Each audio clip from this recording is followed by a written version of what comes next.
जय हिंद दोस्तों, सैनिक समाचारों में आपका हार्दिक स्वागत है। सबसे पहले सैनिक जीवन चैनल की तरफ से आर्मी डे के ऊपर सभी रैंक्स एक्स सर्विसमैन को हार्दिक शुभकामनाएं।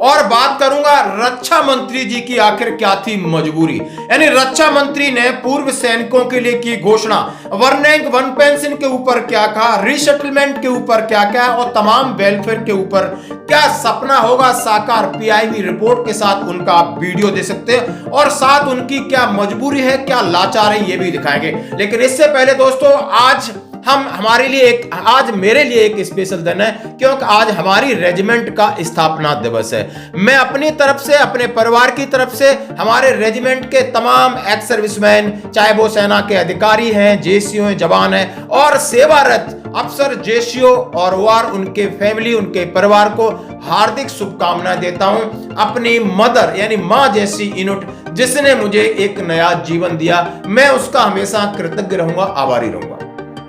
अब दोस्तों खबरें करता हूं आर्मी डे। यानी जैसा हम सभी जानते हैं कि आर्मी डे क्यों मनाया जाता है, हम सभी जानते हैं हर साल 15 जनवरी के दिन भारतीय सेना दिवस मनाया जाता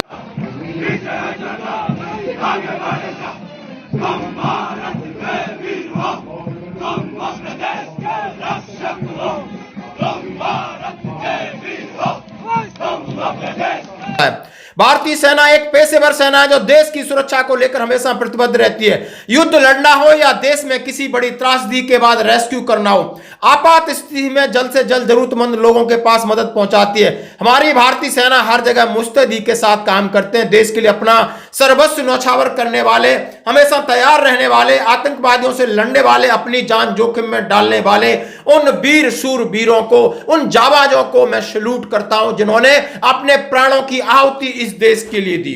और इसका कब से मनाया जाता है, इसके साथ जानते हैं कि भारतीय सेना का गठन ब्रिटिश साम्राज्य के अधीन किया गया था। यह वह समय था जब सेना में वरिष्ठ अधिकारी ब्रिटिश हुआ करते थे। गौर करने वाली बात है कि देश के आजाद होने के बाद भी सेना में जो वरिष्ठ अधिकारी थे वो ब्रिटिश मूल के ही थे। साल 1949 में जनरल फ्रांसिस बुचर आखिरी ब्रिटिश कमांडर थे।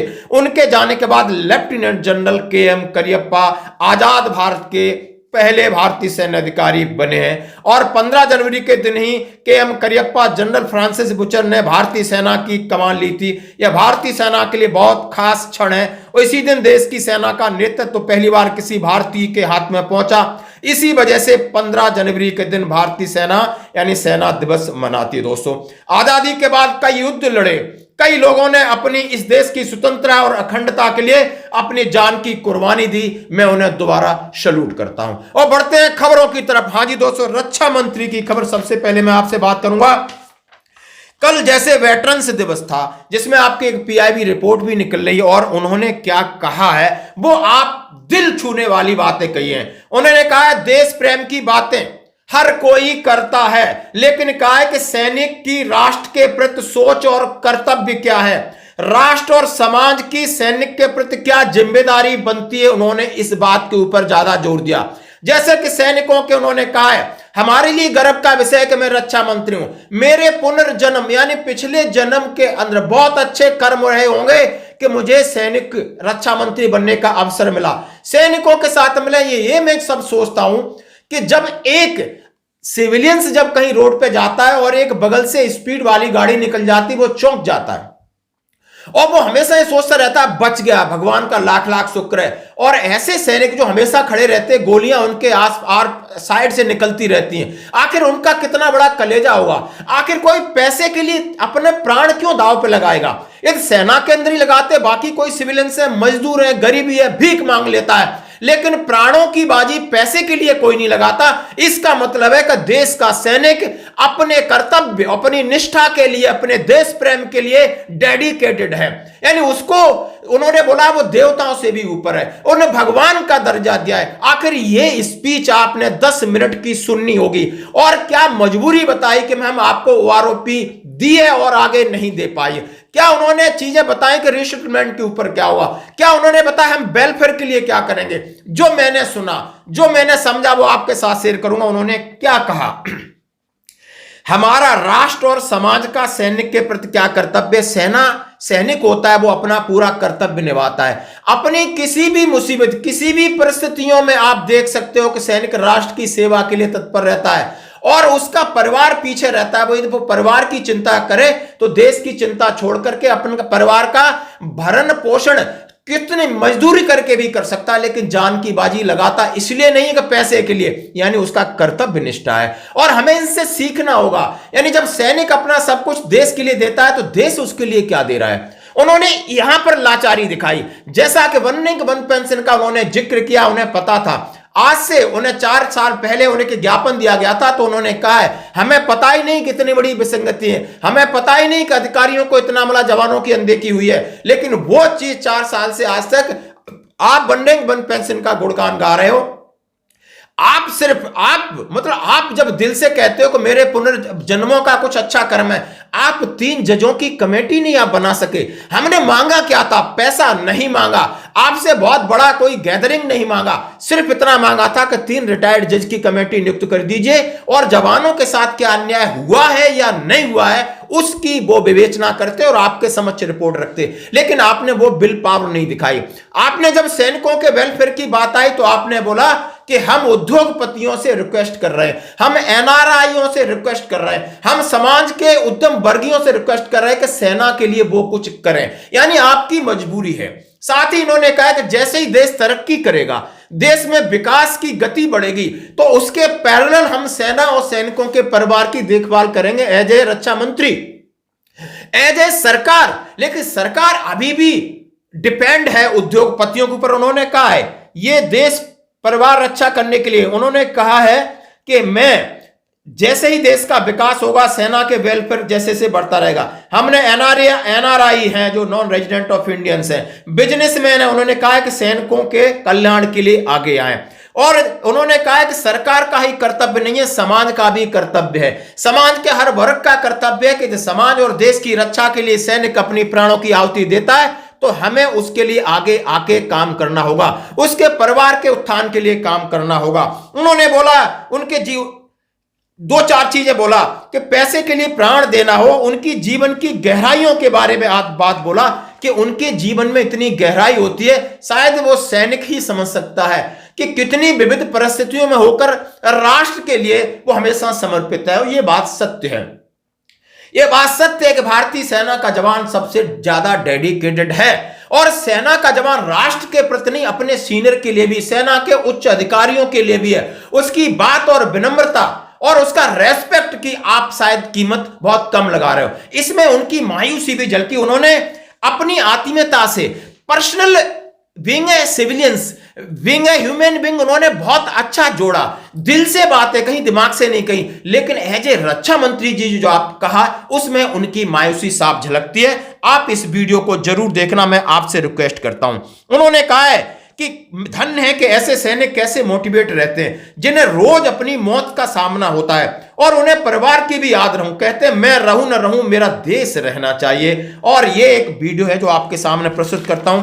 पीआईबी रिपोर्ट है, उसमें उन्होंने अलग अलग चीजों का जिक्र किया है। कानपुर में जैसा उन्होंने अपना बहुत लंबा 20 मिनट का भाषण दिया है, सैनिकों के लिए दिल को छूने वाली बात कही है, लेकिन उसमें साफ साफ उनकी मजबूरी दिख रही है। आप इस वीडियो को जरूर शेयर करें, देखें। धन्यवाद। माध्यम से या फिर उत्तर प्रदेश के मुख्यमंत्री के रूप में, फिर जब केंद्र में हमारी सरकार आई तो देश के गृह मंत्री के रूप में और विशेषकर रक्षा मंत्री के रूप में, तो सशस्त्र बलों के साथ मेरा बड़ा ही आत्मीय रिश्ता रहा है। कई बार तो मुझे ऐसा लगता है कि मेरे पिछले जन्मों के कुछ संचित पुण्य होंगे कि मुझे हमारे सैनिकों के साथ इतना आत्मीय संबंध बनाने का अवसर मिला है।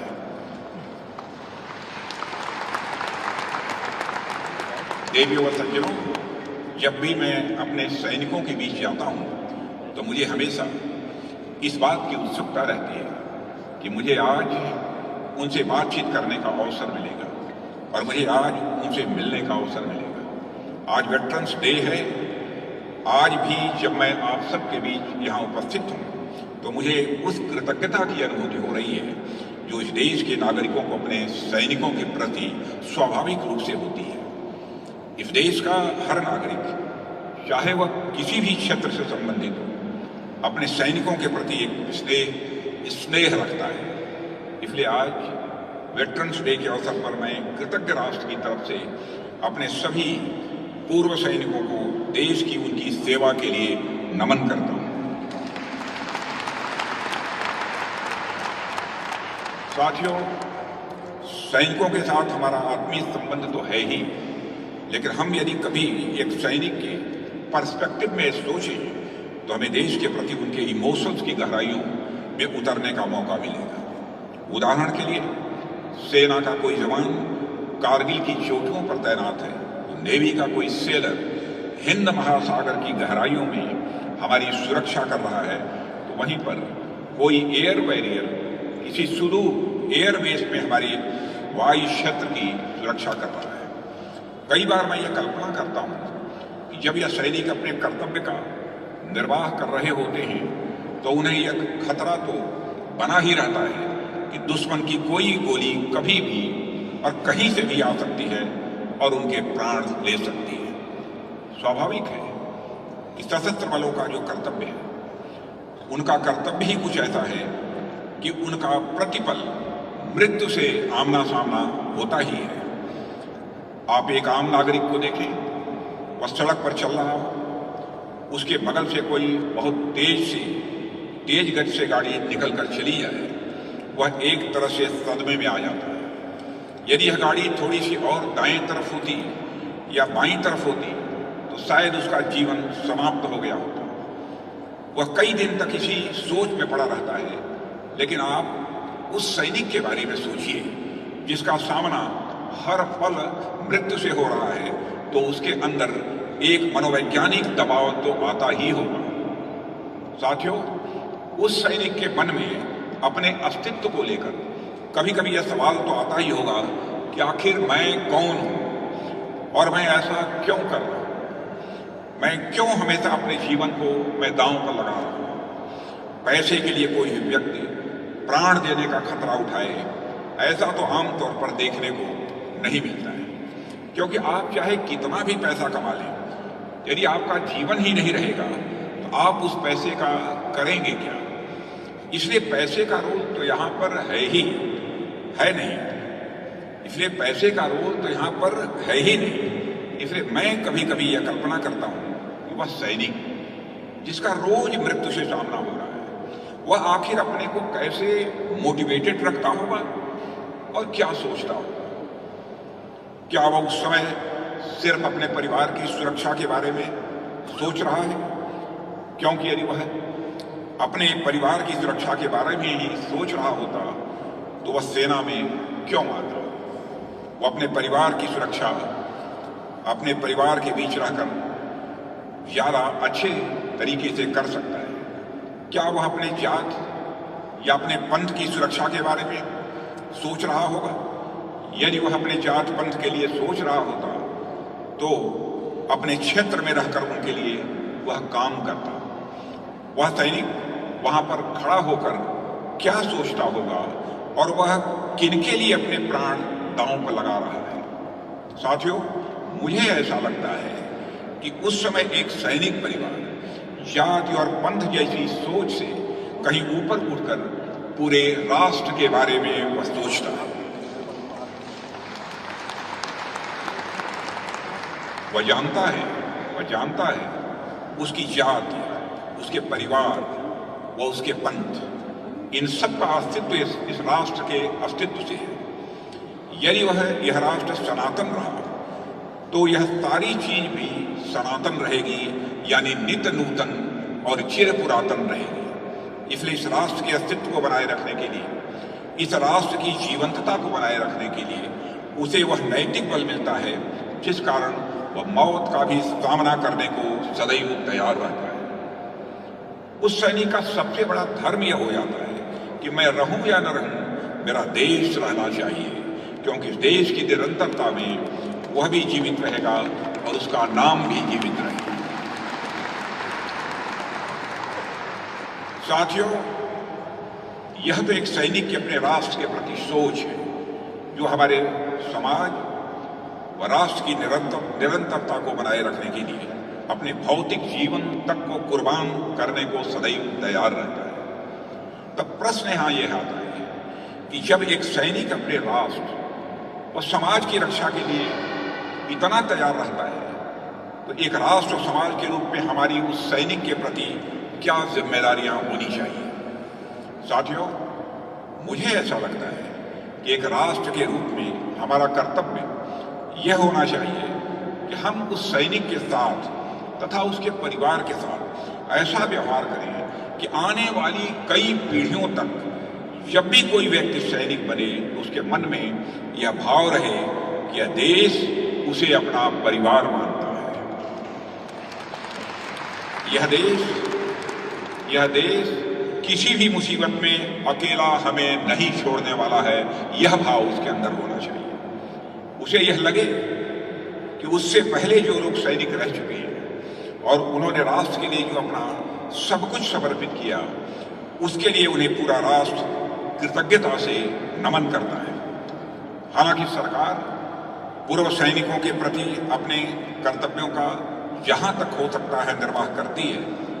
आपने ध्यान दिया होगा कि जब से हम सरकार में आए हैं तब से हमने पूर्व सैनिकों पर विशेष ध्यान देने की कोशिश की है, चाहे वह 1 रैंक 1 पेंशन लागू करने की बात हो या फिर उनके लिए हेल्थ केयर कवरेज प्रोवाइड करने की बात हो, उनके री एम्प्लॉयमेंट की बात हो या फिर समाज में उनके उचित सम्मान की बात हो। हम लगातार अपने वेटरन्स का ख्याल रखने की और ज़्यादा समर्पित होते जा रहे हैं और साथियों, होना भी ऐसा ही चाहिए। और मैं ऐसा बिल्कुल भी नहीं कह रहा हूँ कि केवल हमारी सरकार ने ही भूतपूर्व सैनिकों को और हमारे रक्षकों को सम्मान दिया है। यह देश तो वह है जो ईश्वर को रक्षक का दर्जा देता है, क्योंकि संरक्षण करना एक ईश्वरीय गुण है। जीवन की रक्षा करने वाले डॉक्टरों को हमारे यहाँ भगवान के रूप में माना गया है। तो आप सोच कर देखिए, यदि ईश्वर हमारा रक्षक है, डॉक्टर यदि ईश्वर स्वरूप है, तो कहीं न कहीं हमारी सीमाओं पर जो लोग हमारी सुरक्षा कर रहे हैं, उन रक्षकों में भी ईश्वर का अंश तो मौजूद होगा ही होगा, ऐसा मेरा पूरा विश्वास। इसलिए